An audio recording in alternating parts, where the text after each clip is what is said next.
Mesdames et messieurs, chers amis téléspectateurs de KTO Télévision, auditeurs de France Culture, de Radio Notre-Dame et de RCF, je me réjouis à nouveau de vous accueillir aujourd'hui en cette cathédrale Notre-Dame de Paris pour la 4e conférence de notre Carême 2015 qui nous fait découvrir 6 visages de la vie consacrée.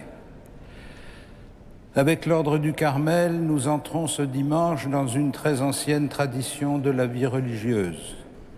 Et je remercie vivement sœur Cécile de Jésus Alliance, prieure du Carmel de Montmartre, de nous offrir un témoignage de ce que vivent les disciples du prophète Élie, de sainte Thérèse d'Avila, dont nous commémorons le 5e centenaire de la naissance cette année, de saint Jean de la Croix, ou encore de sainte Thérèse de l'Enfant Jésus et de la Sainte Face, pour n'évoquer que les noms les plus connus chez nous.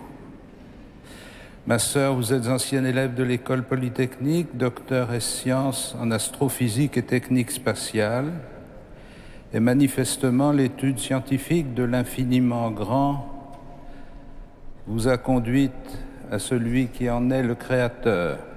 Vous êtes ainsi entré au Carmel de Paris en 1995. En 2012, vous avez été élu prieur de la communauté.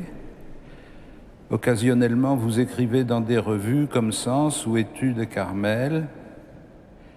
Par ailleurs, investi dans le dialogue entre juifs et chrétiens, vous avez traduit diverses œuvres de penseurs du XXe siècle.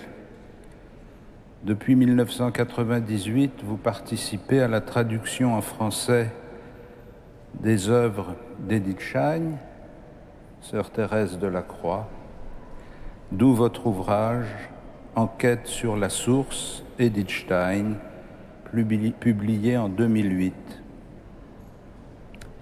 Vous avez intitulé votre conférence « L'appel à la vie contemplative ». Vous voulez nous aider à reprendre conscience que la vie contemplative carmélitaine est une vie toute consacrée à l'écoute de Dieu à travers sa parole, dans la prière, mais aussi à travers celles et ceux que vous rencontrez. Ce chemin passe, comme pour sainte Thérèse d'Avila, par un appel de Dieu à rejoindre le désert, le silence intérieur, afin d'y découvrir celui qui veut s'y révéler. Vous allez nous montrer également que dans le silence, l'oraison et la prière, vos communautés se construisent comme des lieux de liberté, d'égalité et de fraternité authentique, pour devenir ainsi un ferment de transformation du monde entier. Comme chaque dimanche à la suite de la conférence, nous prolongerons par un temps de prière et d'adoration. Ma sœur, d'ores et déjà, soyez remerciée de votre témoignage.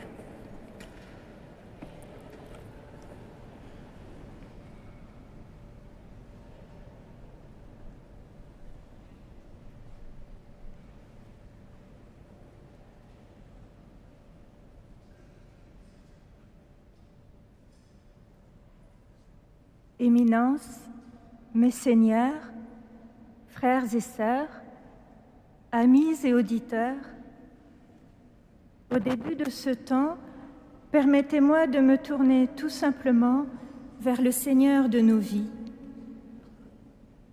Seigneur, ouvre mes lèvres et ma bouche publiera ta louange.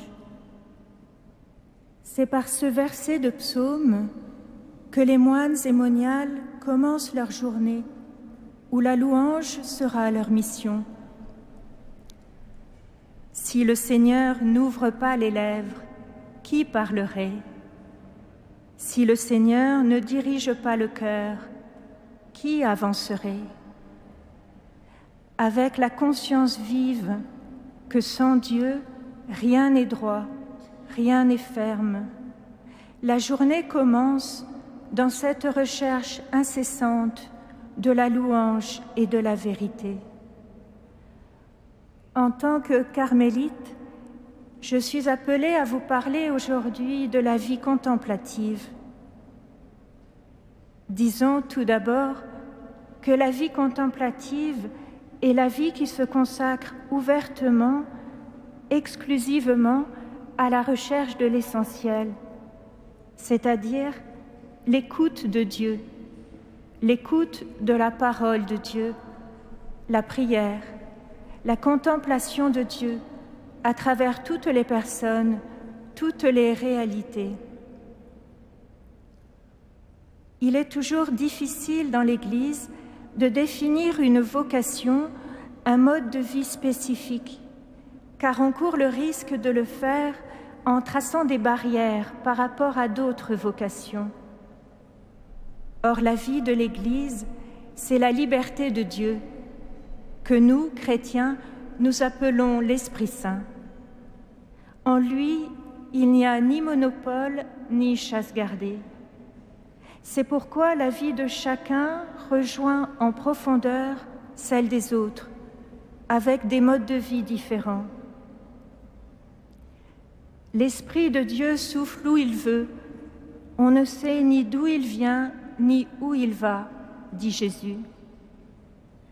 Tout chrétien est appelé à être actif et contemplatif, à accorder son cœur au cœur de Dieu et à agir selon ce cœur. Tout être humain est appelé à unifier son cœur pour vivre pleinement sa vie. Il ne s'agit pas d'établir des classifications, encore moins des hiérarchies, mais de distinguer des modes de vie. Permettez-moi de citer quelqu'un qui a souvent prêché ici même, le cardinal Lustiger, et qui disait avec force « C'est une erreur d'interpréter la diversité des vocations et des dons dans l'Église comme une répartition des tâches ou des privilèges dans une société profane. Pour celle-ci, la qualification d'un spécialiste est d'autant mieux reconnue qu'elle se veut étroite et se garde d'empiéter sur celle du voisin. Qui dit spécialité, dit alors chasse gardée. Or, il n'en va pas de même pour les vocations chrétiennes, car tout appel particulier permet d'aller au cœur même du mystère de Dieu. De ce cœur du mystère de Dieu, du cœur transpercé du Christ, jaillit l'eau vive qui doit être répandue dans le cœur de tous les hommes.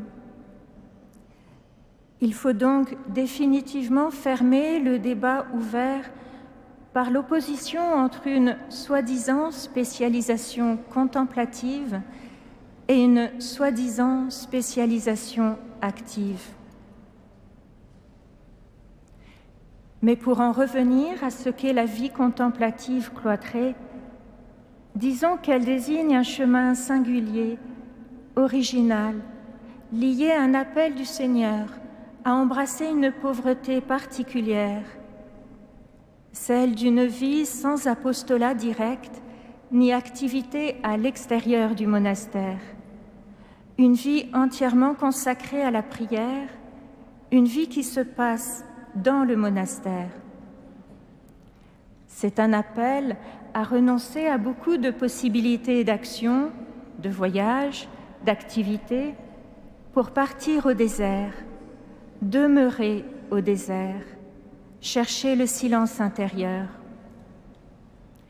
L'appel vient du Seigneur, c'est son initiative à lui. Il donne l'expérience de la joie qui jaillit au fond du cœur. De là vient le désir de suivre l'appel et la certitude que la vie humaine tire sa beauté d'une source, que cette source est au fond du cœur et que de cette source seule jaillissent la vérité et la joie. Entrer dans la vie contemplative, c'est suivre cet attrait intérieur et faire un choix, celui de ne plus voyager au loin pour gagner plus en profondeur. Ou si l'on veut, le choix de travailler plus intérieurement et de gagner moins extérieurement. C'est une vocation humaine universelle, Je veux dire par là qu'elle existait avant le Christ, qu'elle continue d'exister en dehors de la foi chrétienne, que l'on songe à Eti Hillesum, à Mahanandamoy en Inde ou à d'autres grandes figures spirituelles sur divers continents. Un jour, des moines bouddhistes de Pékin sont venus à notre monastère, à Paris. Ils m'ont demandé, en une phrase, « Dites-nous ce qu'est pour vous l'expérience la plus importante ». J'ai réfléchi quelques instants avant de dire « Du cœur jaillit l'eau vive ». Ils m'ont demandé « Qu'est-ce que l'eau vive ?» J'ai répondu « C'est la vie qui jaillit, la vie dans son dynamisme ». Je ne sais pas s'ils ont compris ce que je voulais dire. Je ne parle pas chinois, mais ils ont hoché la tête. Cela devait leur évoquer quelque chose. C'est une expérience humaine universelle. J'aimerais voir avec vous l'enjeu aujourd'hui de la vie contemplative. Ensuite, nous contemplerons Jésus, Jésus tel qu'il a vécu. Dans notre monde, la technologie évolue rapidement. Les informations vont de plus en plus vite. Nous savons que nombre d'humains vivent avec d'autres valeurs que les nôtres. Nous sommes sûrs que la génération suivante n'utilisera plus les mêmes outils que nous. Jamais auparavant, dans l'histoire de l'humanité, l'évolution culturelle n'a été si rapide, si brassée, pour le meilleur et pour le pire. Le monde va très vite, avec des outils puissants, mais ce monde ne sait pas forcément où il va. Le relativisme grandit, car nous sommes devenus conscients de la diversité, au point parfois de nous dispenser de chercher la vérité, ou de ne plus croire qu'elle existe. Le désenchantement ou l'embrigadement de masse ne sont pas loin. C'est le début de l'humain connecté, né dans le monde digital et vivant en réseau. Cette connexion permanente au réseau planétaire n'est pas un mal en soi. Cela peut servir au bien. Mais chaque individu doit traiter un flux permanent d'informations qui risque de le lasser, de l'épuiser, de le désorienter. L'être humain connecté d'aujourd'hui risque d'imploser s'il ne trouve pas le mode d'emploi de la sagesse, la manière de désamorcer la violence, de construire la paix en soi, autour de soi. L'histoire humaine s'accélère donc, comme un jeu vidéo dont le rythme et le niveau de difficulté augmenteraient à chaque manche. Cela peut susciter de l'angoisse ou l'ivresse du mouvement. Il me semble plus constructif de voir la situation comme un défi posé aux humains de devenir plus humains. Il ne s'agit pas de bouder les performances extraordinaires des technologies modernes, mais d'apprendre à les manier avec sagesse.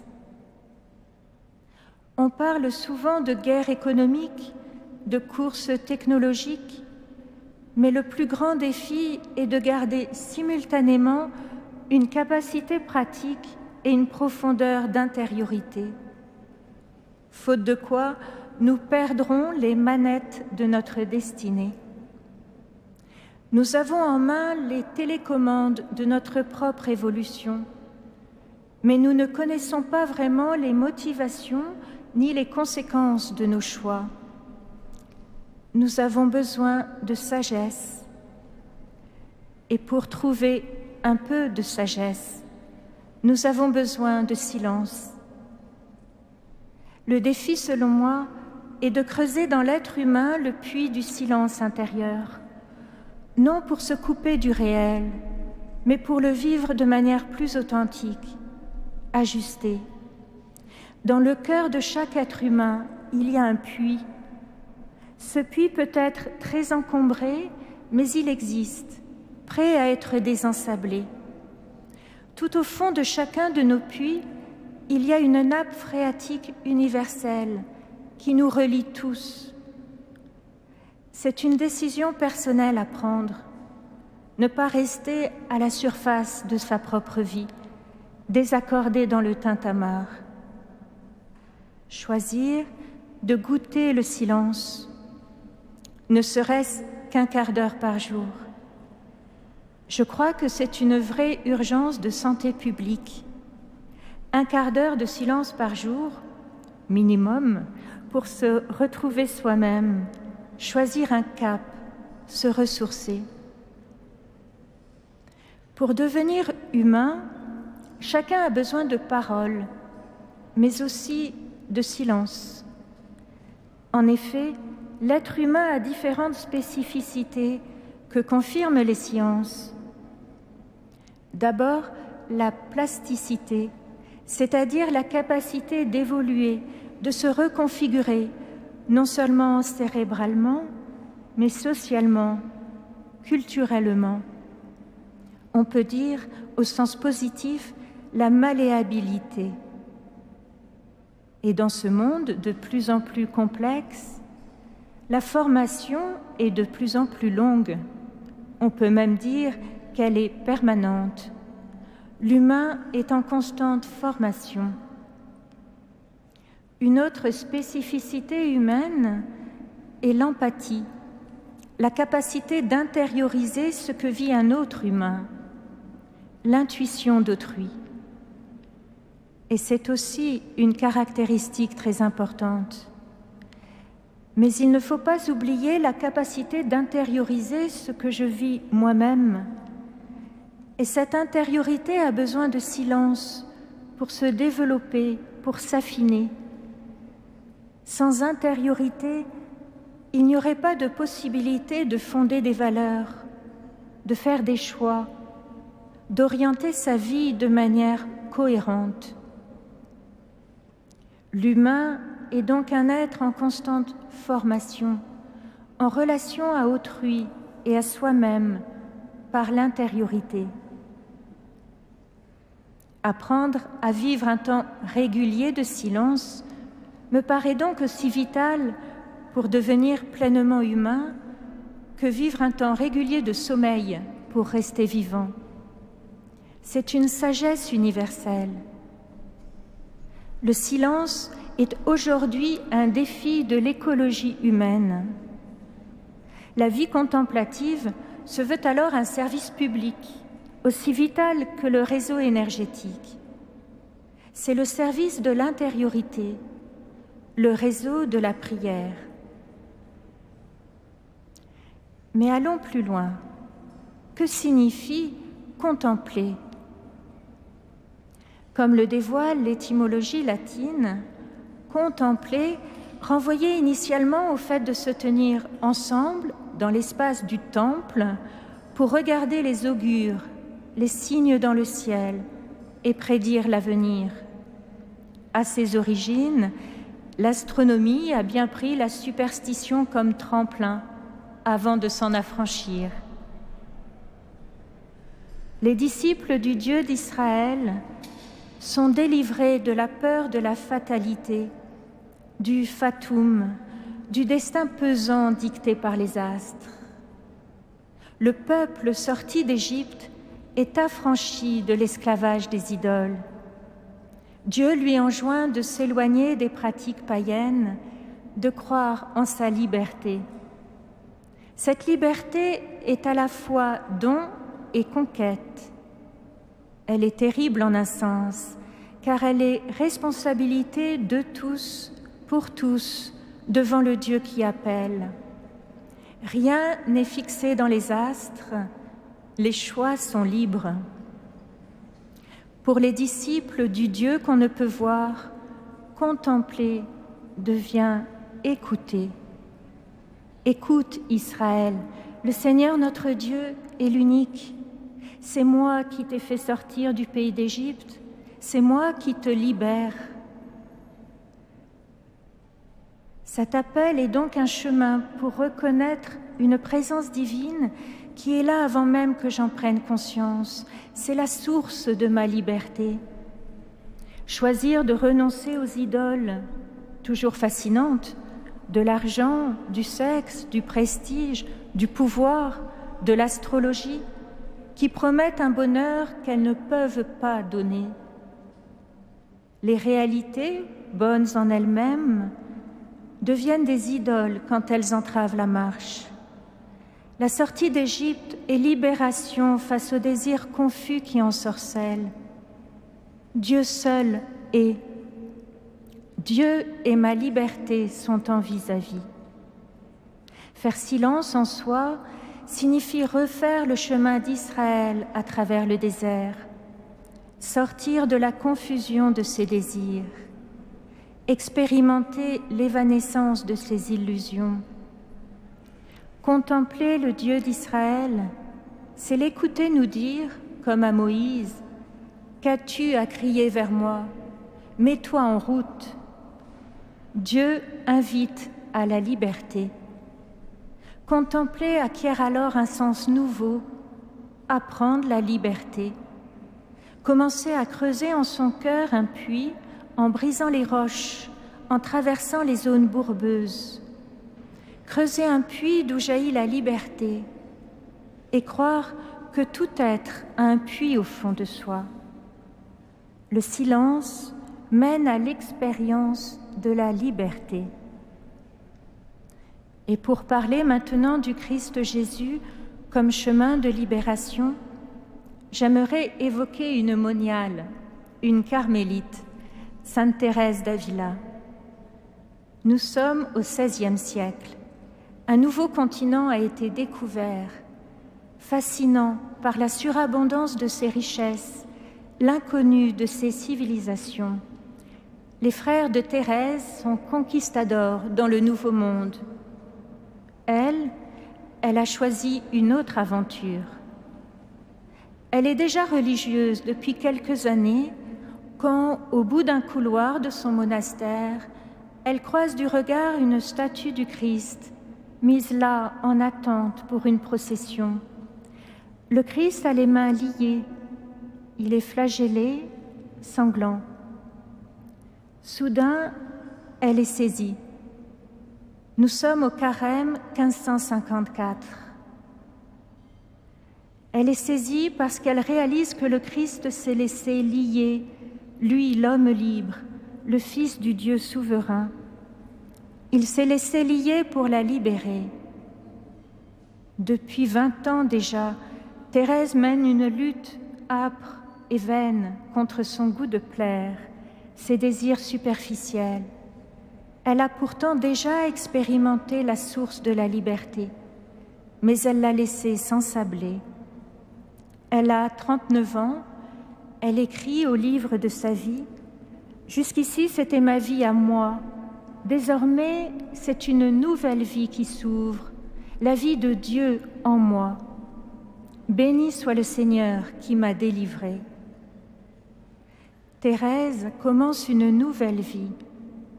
Contempler, c'est renaître.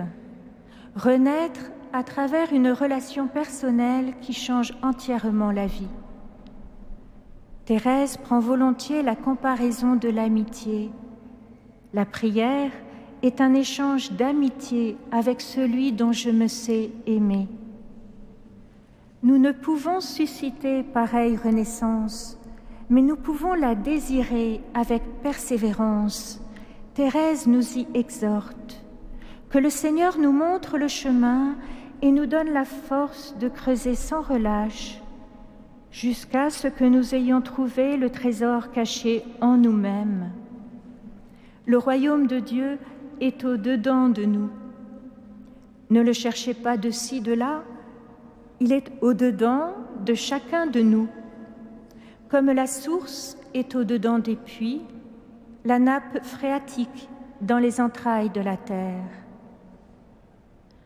Je crois en la puissance transformante du regard d'amour que le Christ porte sur chacun de nous. Je crois en la puissance transformante de l'échange de regards entre le Christ et chacun de nous. Je crois en la force invincible de sa douceur et de son humilité. Thérèse nous exhorte à nous attacher avec amour à l'humanité du Christ. Comment, sans lui, pourrions-nous nous faire une juste idée du Dieu invisible? Nous déformons toujours Dieu suivant nos désirs illusoires ou nos peurs. Or, sa puissance n'est pas le pouvoir d'un despote. Sa providence ne fait pas de lui un marionnettiste. Il a créé notre liberté. Nous sommes capables du meilleur et hélas du pire. Et Dieu cherche à nous transformer du dedans, en nous modelant par les circonstances extérieures, nos amis, nos figures d'inspiration. Notre malléabilité intérieure est donc aussi affaire d'empathie, de relation avec autrui. C'est ainsi que l'enfant apprend à devenir humain, que l'adulte s'enrichit en humanité. Sachant cela, Dieu s'est donné à voir en un homme, Jésus. Contempler Jésus, entrer dans ses sentiments, nous apprend à connaître Dieu et nous transforme. Sainte Thérèse nous invite ainsi à prier. Je ne vous demande pas de vous casser la tête, ni de forger quantité de concepts. Je vous demande seulement de le regarder, lui, Jésus. Si nous sommes tentés d'imaginer un Dieu qui condamne, contemplons Jésus qui accueille, qui pardonne, et nous verrons combien Dieu est riche en miséricorde. Si nous sommes tentés d'imaginer un Dieu insensible à nous voir souffrir, observons Jésus tout bouleversé devant une mère qui a perdu son fils unique, et nous verrons Dieu compatir, car Jésus a dit « Qui m'a vu a vu le Père ». Si nous sommes révoltés devant la mort, regardons Jésus pleurer son ami Lazare, et nous percevrons la compassion de Dieu. Si nous soupçonnons Dieu d'avoir partie liée avec la souffrance, contemplons Jésus crucifié, et nous verrons que le rideau du temple qui se déchire signifie que Dieu même est en deuil et déchire son vêtement sur la terre. Si nous avons peur que Dieu se venge, considérons Jésus ressuscité dans sa gloire au milieu de ceux qui l'ont abandonné et qui l'appellent ses frères. Jésus a dit « Qui m'a vu a vu le Père ». Et cette parole est un abîme sans fond où sombrent toutes nos peurs, nos fausses idées de Dieu. Jésus l'a résumé ainsi à Sainte Thérèse. Je serai ton livre vivant. Dieu a tant aimé le monde qu'il a donné son Fils. Jésus est puissance et sagesse de Dieu, car il nous révèle Dieu tel que nous n'aurions jamais osé l'imaginer. Un Dieu dont la puissance est humilité, dont la force est douceur. Dieu dévoile dans toutes nos violences et nos colères la lâcheté de nos peurs. Saint Silouane du mont Athos a prié ainsi. Ô humilité du Christ, tu donnes une joie indescriptible à l'âme. Si le monde comprenait la puissance des paroles du Christ, apprenez de moi la douceur et l'humilité, il mettrait de côté toutes les autres sciences pour ne rechercher que cette seule science divine. Les hommes ne connaissent pas assez la puissance de l'humilité du Christ. Oh, la douceur et l'humilité du Christ ne sont pas faiblesse mièvre. Elles sont miséricorde, c'est-à-dire puissance divine qui pousse vers la vie. En hébreu, rachamim, le mot qui dit la miséricorde, désigne le muscle utérin, celui qui chez la mère éjecte l'enfant vers la vie avec une force inouïe. Ainsi, la miséricorde de Dieu nous déloge-t-elle du péché et nous pousse-t-elle vers la vie véritable. Dans le film L'île, le père Anatoly, figure des grands saints moines orthodoxes, est ainsi miséricordieux sans avoir rien de mièvre. Il dévoile les incohérences de ceux qui viennent lui demander de prier pour la guérison d'un fils, d'un mari ou pour un progrès spirituel. Le père Anatoly met toujours l'autre devant la question « Qu'est-ce qui est le plus important pour toi, ton fils ou ton travail, ton mari ou tes biens, ton amour de Dieu ou ton confort ?» Seul peut ainsi dévoiler les peurs des autres avec miséricorde celui qui s'est confronté à ses propres peurs et a trouvé la source du pardon. La Vierge Marie est la femme de miséricorde par excellence. Au pied de la croix, elle reçoit de Jésus agonisant la maternité spirituelle de Jean et de tous les disciples qui viendront. Elle ne juge pas, elle prie. Au pied de la croix, Marie verse le sang de son cœur pour le Christ et pour tous ceux qui lui sont donnés comme enfants. Il n'y a pas de prière véritable pour autrui sans mettre sa vie dans la balance. La prière pour autrui dilate le cœur dans l'amour de Dieu et la contemplation de Dieu augmente l'amour que l'on a pour les autres. C'est pourquoi la vie monastique n'est pas coupée du monde, elle est de soi hospitalière. Saint Silouane de Latos disait « Le Saint-Esprit apprend aux moines à aimer Dieu et à aimer le monde ». Silouane a dans sa jeunesse senti en lui l'envie de tuer, puis il a connu la miséricorde et il affirme « Tous les péchés sont devant Dieu comme une goutte d'eau dans la mer ». Le géant russe est en cela bien proche de la petite carmélite normande, Sainte Thérèse de l'Enfant Jésus, qui lance ce beau défi. « Moi, si j'avais commis tous les crimes possibles, je garderais toujours la même confiance, car je sais bien que cette multitude d'offenses n'est qu'une goutte d'eau dans un brasier ardent, le brasier de la miséricorde. »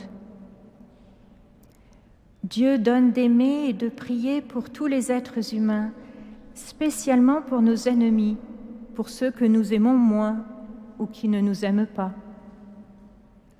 Aimer ses ennemis, c'est vouloir leur bien, espérer leur conversion, jeûner, se donner de la peine pour qu'ils soient sauvés. Charles Péguy, en 1912, partage à un ami un moment de conversion. « Mon vieux, je suis un homme nouveau. J'ai prié 1 heure dans la cathédrale. J'ai prié mon vieux comme jamais je n'avais prié. J'ai prié pour mes ennemis. Ça ne m'était jamais arrivé. » Voilà la conversion. Nous devenons responsables de tout devant tous, co-responsables de tous dans la prière, dans l'intercession, par nos paroles et nos actes. C'est pourquoi la prière serait illusion si elle ne nous renvoyait pas à l'amour concret. Péguy, le contemplatif, dit encore « Car le spirituel est lui-même charnel, et l'arbre de la grâce est raciné profond, et plonge dans le sol et cherche jusqu'au fond. » Jésus l'a proclamé, du cœur de celui qui croit jailliront des fleuves d'eau vive. La communauté monastique naît de cette expérience. Le monastère devient le laboratoire de l'amour concret et de la prière, indissociablement. Sainte Thérèse d'Avila a fondé de petites communautés, une vingtaine de sœurs, pour que les sœurs puissent bien se connaître et constituer une sorte de famille réunie par Dieu. Elle institue 2 heures de prière silencieuse, sans contenu préétabli, l'oraison, pour apprendre à écouter le Seigneur, à le regarder.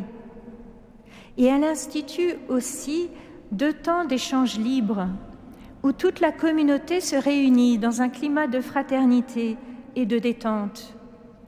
Pour concrétiser les choses, j'aime bien dire qu'il s'agit d'une pause café, sauf qu'il n'y a pas de café. Mais la convivialité est là. Sainte Thérèse choisit d'insister sur l'égalité des sœurs. L'égalité doit régner parmi vous, affirme-t-elle de manière radicale et révolutionnaire. Quelles que soient leurs différences d'origine sociale, de formation, d'âge, d'ancienneté, les sœurs sont fondamentalement égales. Cela rejaillit sur la conception du travail. Le travail doit être partagé entre toutes. La prieure ne doit pas s'en dispenser. Si elle est la première à accueillir les visiteurs, selon la règle, la prieure doit aussi être la première sur la liste des balayages. La vie monastique a toujours mis à l'honneur le travail manuel, dévalué pourtant dans le monde antique comme celui de l'esclave. Toutes les sœurs sont anoblies parce qu'elles sont filles de Dieu. C'est pourquoi elles ne sont plus appelées par leur nom de famille, mais par un prénom associé à un mystère divin. Thérèse elle-même renonce à être appelée Teresa de Ahumada. Elle s'appelle désormais Thérèse de Jésus. C'est Jésus qui est son vrai titre de noblesse. Par le baptême, nous sommes tous fils et filles de Dieu. Voilà la vraie noblesse, le fondement ultime de l'égalité. La communauté contemplative est fondée sur cette égalité des enfants de Dieu. C'est sans doute la raison pour laquelle les monastères ont été le creuset de la démocratie moderne. Les laboratoires de la démocratie participative, avec l'organisation de délibérations collectives avant une prise de décision et des mandats à durée déterminée pour les supérieurs. L'origine de tout cela, c'est la profonde expérience intérieure de ce que signifie la communion trinitaire. Si le Dieu unique est Trinité et que l'être humain est appelé à entrer dans cette réalité divine, cela signifie que nous sommes appelés à rester tous différents et en relation interpersonnelle d'égalité dans l'amour.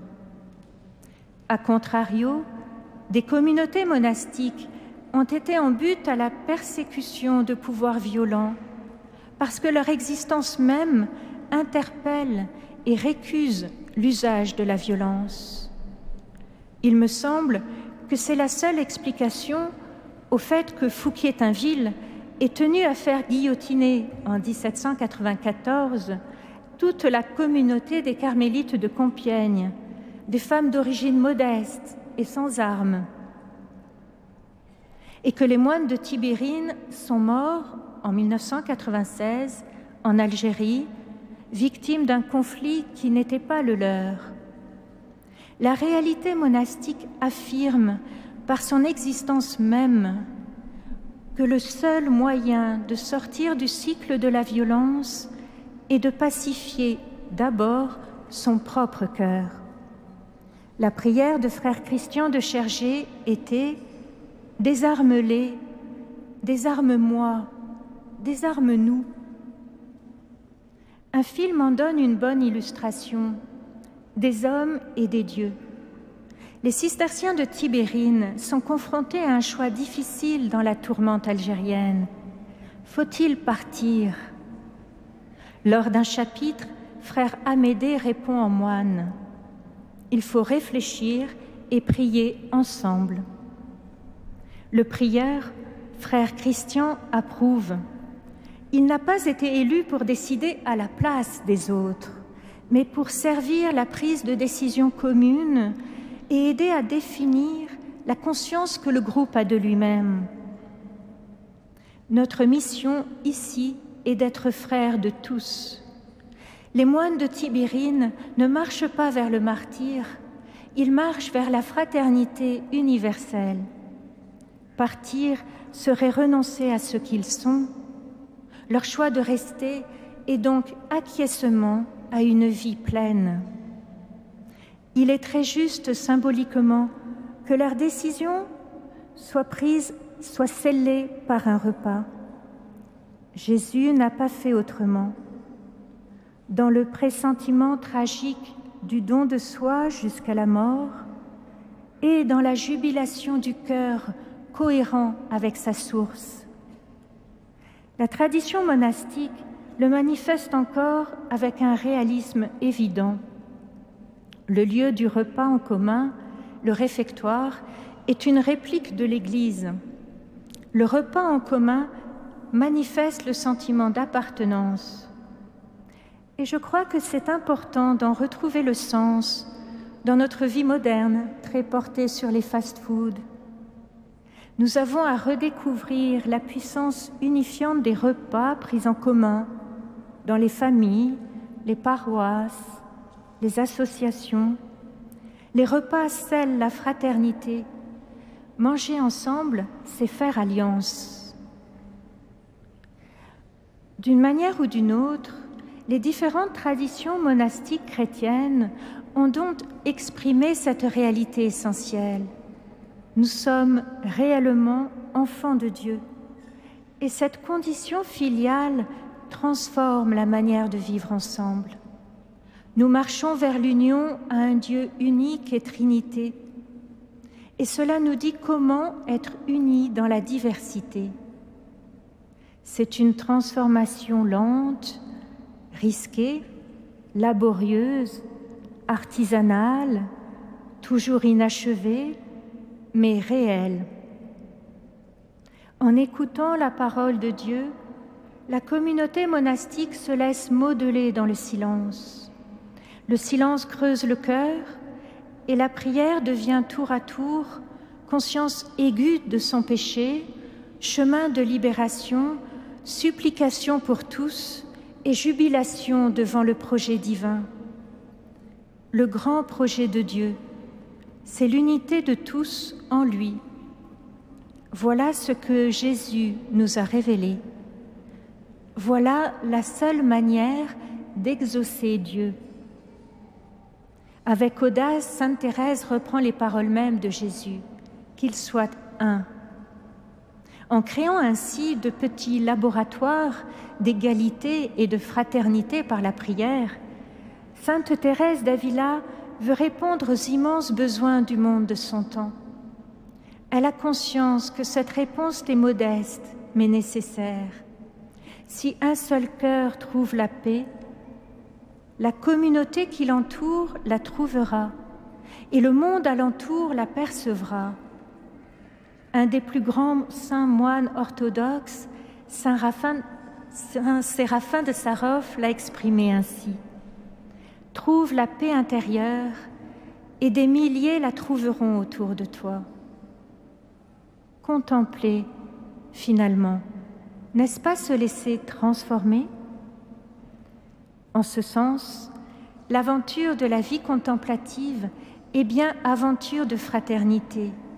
Elle est vraiment un service public, un service rendu à tous, un ferment de transformation du monde entier.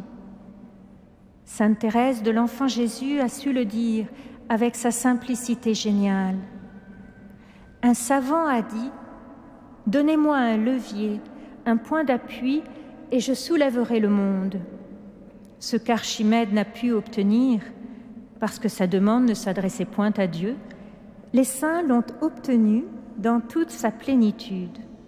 Le Tout-Puissant leur a donné pour point d'appui lui-même et lui seul.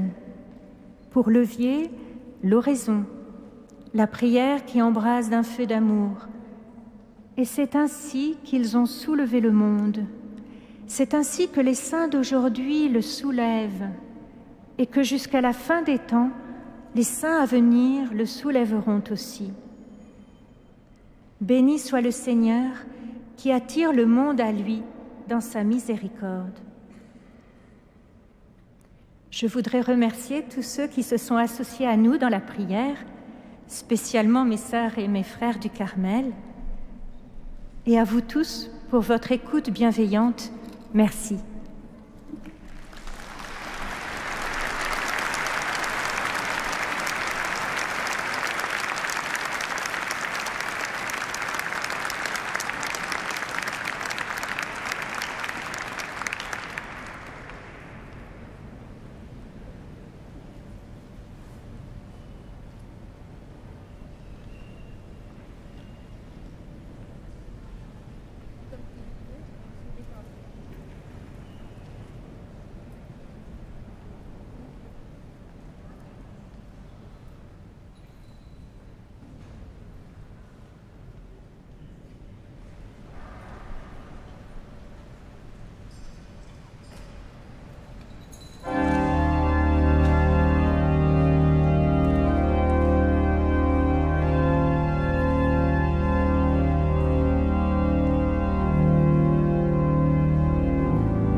Seigneur Jésus ressuscité, tu es présent dans le sacrement de l'Eucharistie.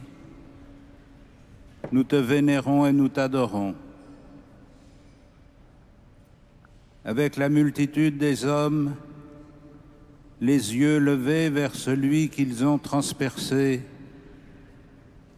nous contemplons dans le don que tu fais de ta vie, dans le cœur transpercé par la lance, d'où jaillissent le sang et l'eau, la source de la vie humaine, transformée par la puissance de ton esprit. Quand nous levons les yeux vers toi et que nous te regardons, c'est ton regard qui se pose sur nous, sur la multitude humaine, sur le corps ecclésial de tes disciples, sur chacun et chacune d'entre nous. Et à mesure que nous essayons de dire ce que nous voulons apporter devant toi, dans le silence de notre cœur, tu donnes ce que nous n'osons pas demander. Te regarder, c'est être regardé par toi, s'adresser à toi, c'est recevoir ta parole, être devant toi, c'est recevoir la puissance de transformation de ton Esprit Saint répandu en nos cœurs.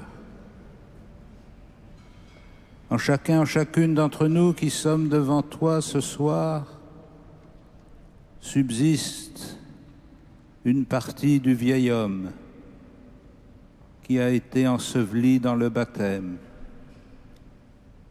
Sur chacun et chacune d'entre nous persévèrent les cicatrices des blessures reçues et données. En chacun et chacune d'entre nous continue le combat de la liberté pour choisir le seul maître qui mérite qu'on le serve, Dieu l'unique, celui que nul n'a jamais vu sans mourir et celui qui est devenu visible à nos yeux en son Fils incarné et vivant. Aujourd'hui, nous nous unissons à tous ceux et à toutes celles qui tournent les yeux vers toi, qui lèvent les mains vers toi, qui t'envoient silencieusement les messages de détresse de leur cœur, qui t'adressent leur bénédiction pour le bien que tu leur fais. Aujourd'hui, en notre présence, nous voulons associer toutes celles et tous ceux qui ne te connaissent pas encore, qui ne te cherchent pas encore, mais qui sont déjà sur le chemin de la rencontre parce qu'ils ont reconnu qu'il y a en eux un mystère qui appelle le silence et qui demande de puiser et de creuser au fond d'eux-mêmes pour rejoindre leur identité propre. À tous ceux-là qui ont le cœur ouvert vers la lumière et la vérité, nous te prions de te révéler à travers le signe de ton Église, à travers le signe de notre vie.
Seigneur Jésus, nous venons à toi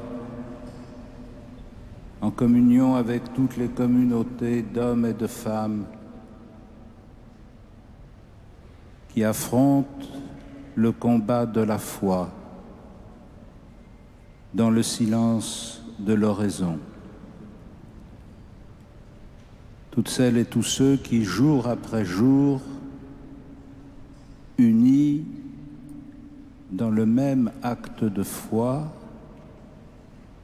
acceptent de passer un temps long dans le silence, parfois le désert, parfois la nuit, pour exprimer à travers leur passivité la puissance de ton activité. Nous te prions avec tous ceux et toutes celles qui vivent le combat de la charité, parce qu'ils expriment l'amour qu'ils te portent en t'offrant leur présence dans sa richesse et dans ses pauvretés. Et cette offrande d'amour qu'ils vivent dans la prière, elle se met en œuvre quotidiennement dans les relations fraternelles de la communauté de vie.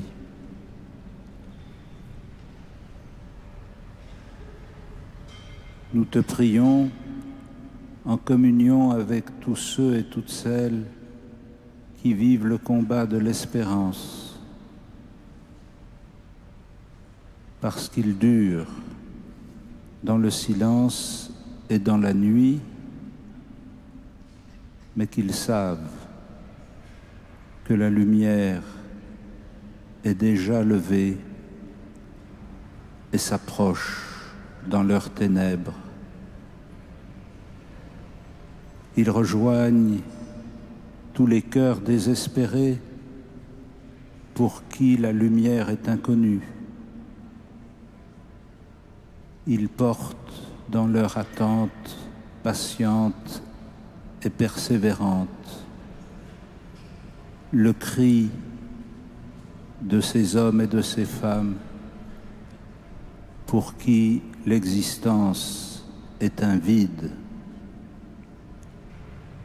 traversant la nuit de leur oraison, ils voient poindre la lumière du jour pour eux-mêmes et pour tous leurs frères les hommes. En communion avec eux et avec elles, à notre modeste mesure, nous voulons vivre aujourd'hui ce combat de la foi, de l'espérance et de la charité. Alors que nous ne sentons rien, nous croyons que tu es présent. Alors que nous ignorons le temps et les modalités de ton retour, nous savons que tu viens. Alors que nous contemplons la miséricorde de Dieu révélée dans le sacrifice du Fils, nous savons que tout geste, toute parole d'amour sont un signe de l'amour vivant de Dieu au cœur des hommes.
tantum ergo sacramentum.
Seigneur Jésus-Christ, dans cet admirable sacrement, tu nous as laissé le mémorial de ta passion.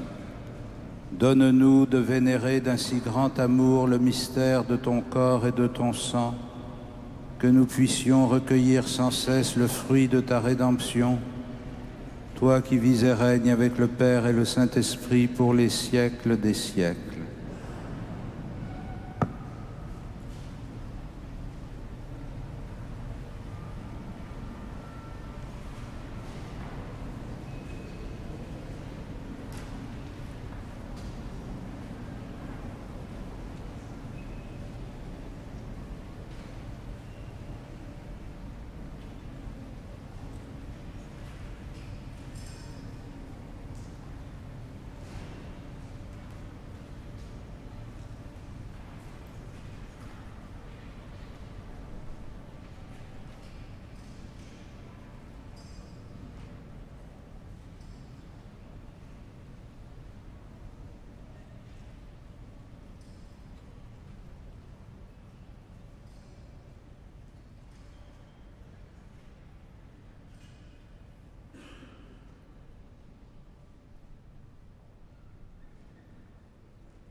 Dieu soit béni, béni soit son saint nom,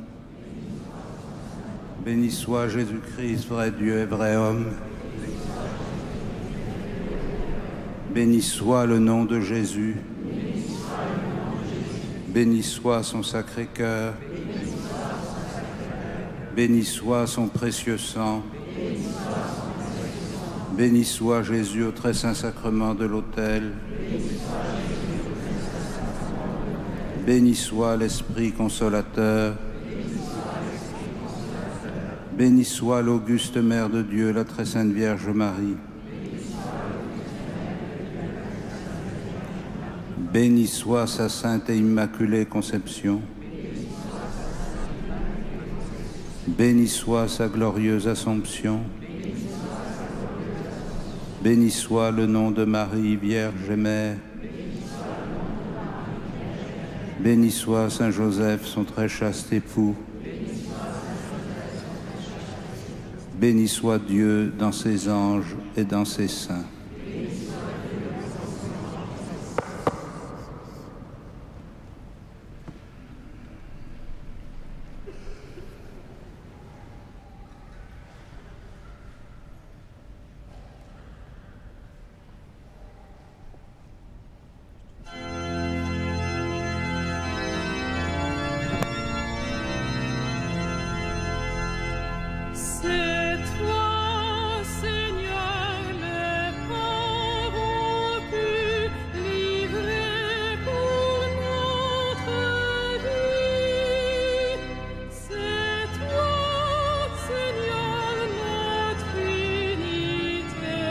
Jésus.